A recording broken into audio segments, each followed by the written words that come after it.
Good morning, good afternoon, good evening, everyone. I am Marcia from Mom Hunt's Dead People. And if you've wandered into this and are wondering what the hell is going on, that's a logical question. We are at the end, near the end, of the Inquest of Lizzie Borden, Volume 2. So if you have just wandered in, jump all the way back to the beginning of this playlist to the witness statements, because you're going to need those to understand what's going on in the inquest. And for those of you who have been here for a while, are you getting excited? This is the third from last person to be interviewed in the inquest.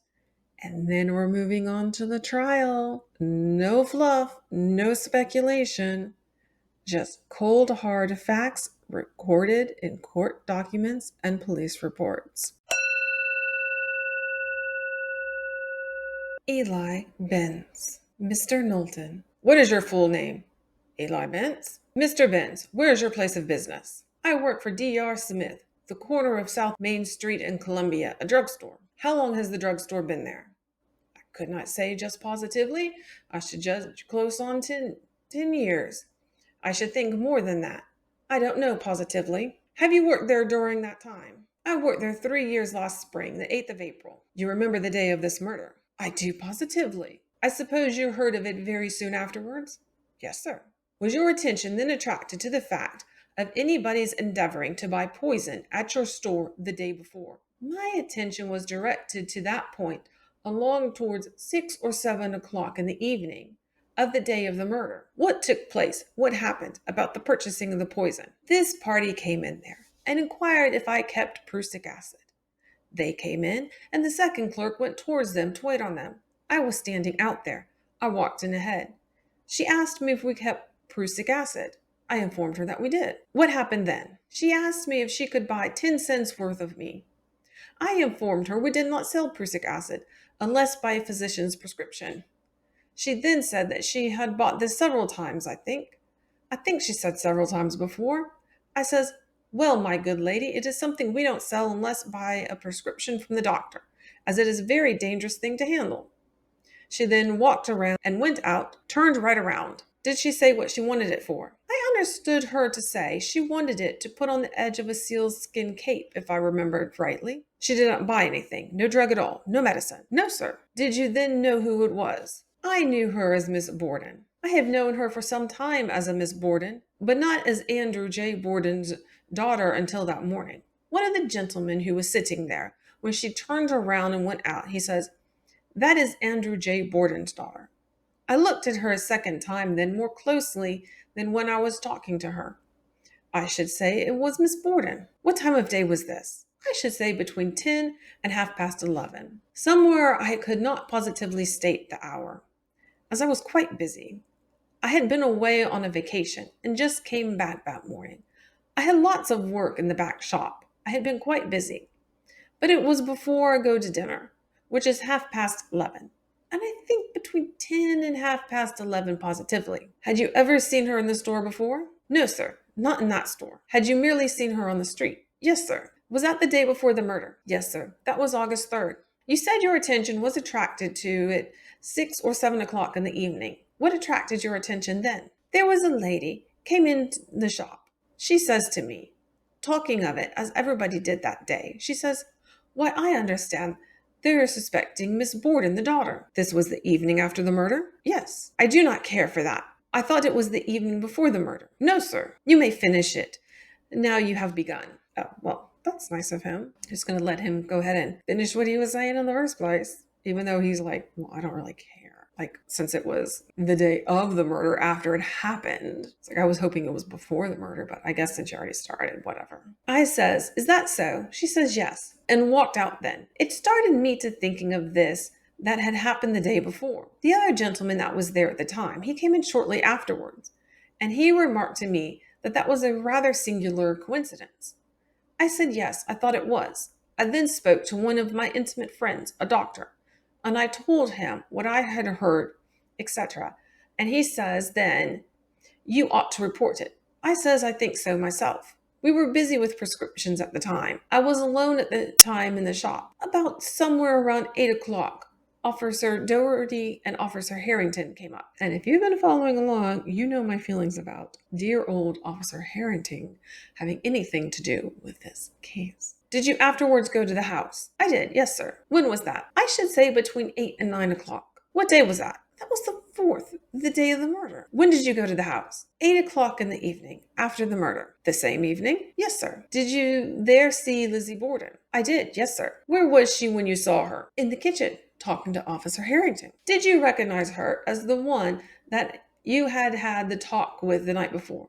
I did, yes, sir. Positively. I don't think I could be mistaken. How did you judge? I judged both from seeing her before on the street and also by a peculiar expression around the eyes, which I noticed at the time and noticed then. I have no idea what he means by peculiar expression around the eyes. Yeah, I got nothing. Maybe like the shape of her eyes.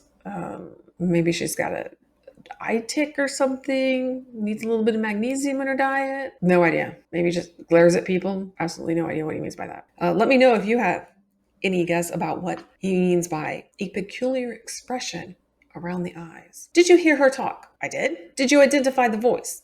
I did. You went in for the purpose of seeing if she was the one? Yes, sir. Well, that was kind of nosy. I mean, like, the whole purpose of being there was like, is that the girl I think it is? Like, is she the one who's being accused of the murder?